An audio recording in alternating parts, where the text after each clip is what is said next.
Hari ini adalah tanggal 7 Juli di mana tanggal Posyandu Lutulai biasanya diawali dengan peniupan keong besar itu. Setelah itu masyarakat mendengar dan mereka akan berbondong-bondong datang. Itu pertanda bahwa sudah adanya petugas kesehatan yang akan melayani mereka, sehingga ibu-ibu akan membawa bayi-bayinya datang ke posyandu untuk menimbang anaknya, mendapatkan imunisasi dan juga pemeriksaan kehamilan bagi ibu-ibu hamil. Di sini juga ada pelayanan terhadap lansia.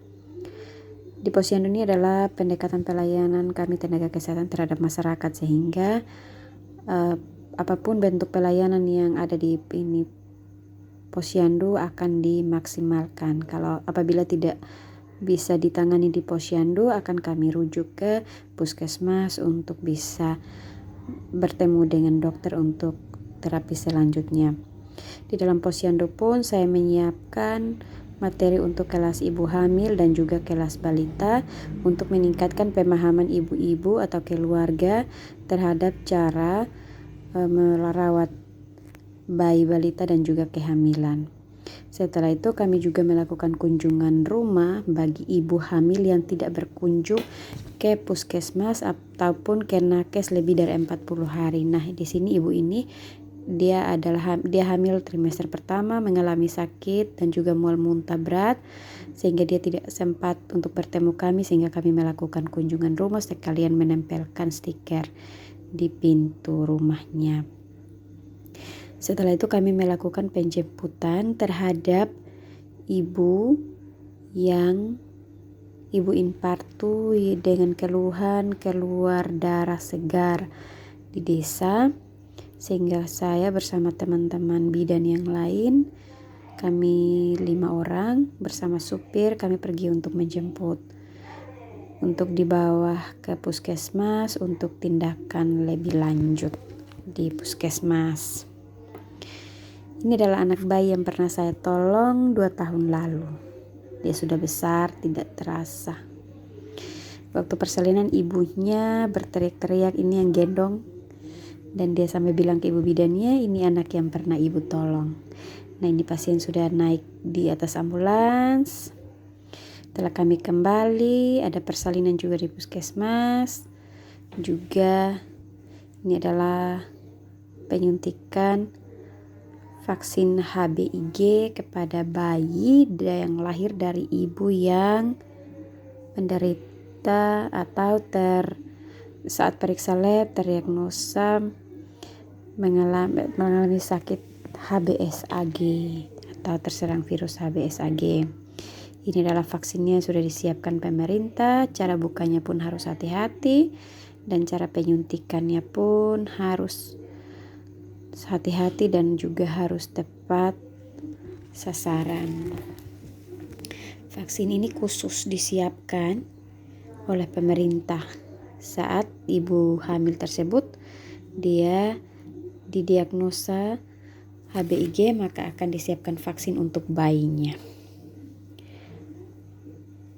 Ini adalah perjalanan kami ke desa untuk menjemput ibu-ibu hamil yang akan melahirkan.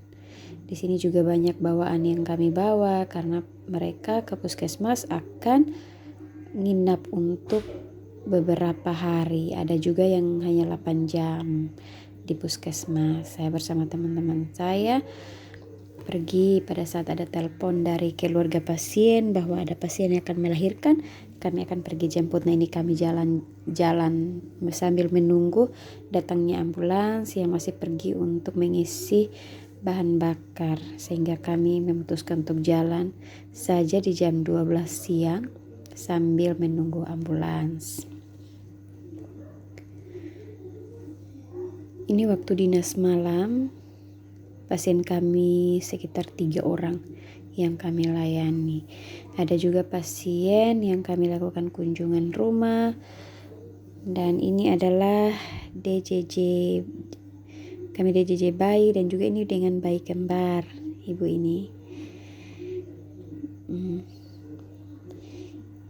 Ini juga saya lakukan kunjungan rumah untuk ibu yang sudah trimester akhir, untuk memastikan ibu hamilnya juga baik-baik saja sebelum waktu partus.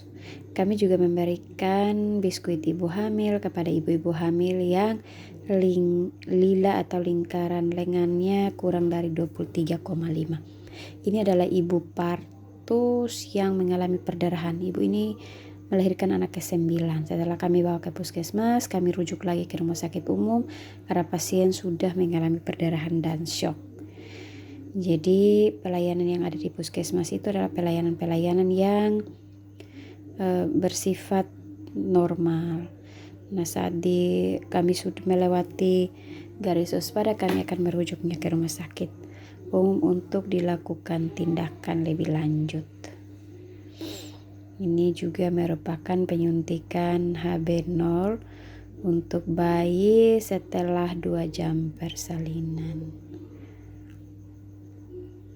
Tentunya sebelum itu harus dilakukan penyuntikan neoka di paha kiri, sedangkan HB0-nya di paha kanan. Bayi-bayi ini adalah bayi-bayi sehat di mana ibu mereka melakukan pemeriksaan sejak dari K1 murni. Nah, di sini juga ada bayi BBLSR yang lahir di puskesmas. Mereka nginap di puskesmas selama 3 hari. Kami melakukan penjemuran terhadap bayi karena bayi kuning. Berat bayi ini adalah 1100 gram. Tetapi bayinya cukup sehat, hanya kecil sekali. Jadi kami sambil menjemur dia, sambil mengajarkan ibunya cara menjemur dengan menjemur yang baik. Artinya matanya tidak boleh terkena sinar matahari langsung. Jadi saya biasanya menutup mata mereka, atau saya agar mereka tidak terkena langsung sinar matahari, atau memakaikan topi sampai ke mata mereka sambil menjemur mereka. Setelah jemur, kami akan membawanya ke dalam untuk berikan kepada ibunya agar diberikan ASI dan menunggu sampai keadaannya benar-benar membaik, dikatakan oleh dokter untuk dia harus pulang. Bayi BBLSR ini juga mendapat suntikan neoka karena neoka tidak pandang umur, tidak pandang berat badan maksudnya.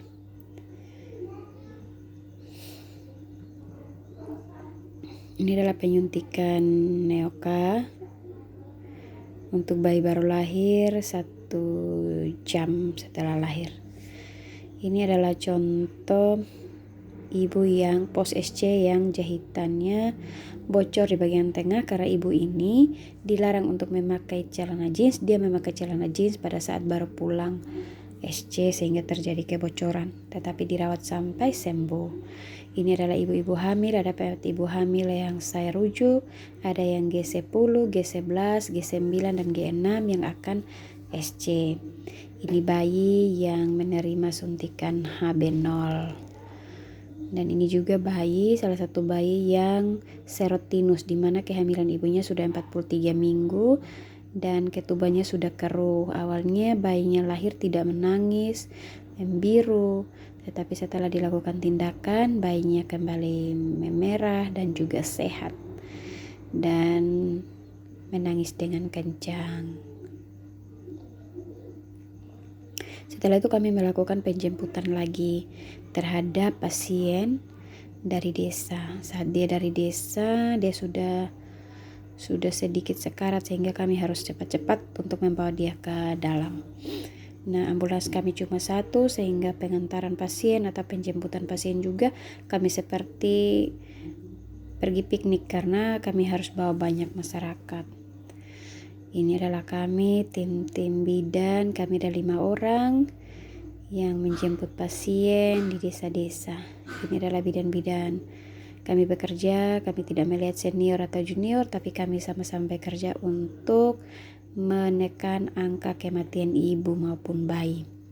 Masih banyak kekurangan yang kami hadapi, keterbatasan yang ada di desa-desa, SDM yang kurang, tetapi kami percaya bahwa apapun yang kami lakukan, kami berniat baik untuk menolong ibu dan anak, tidak ada maksud lain. selain kami bisa membantu masyarakat. Terima kasih.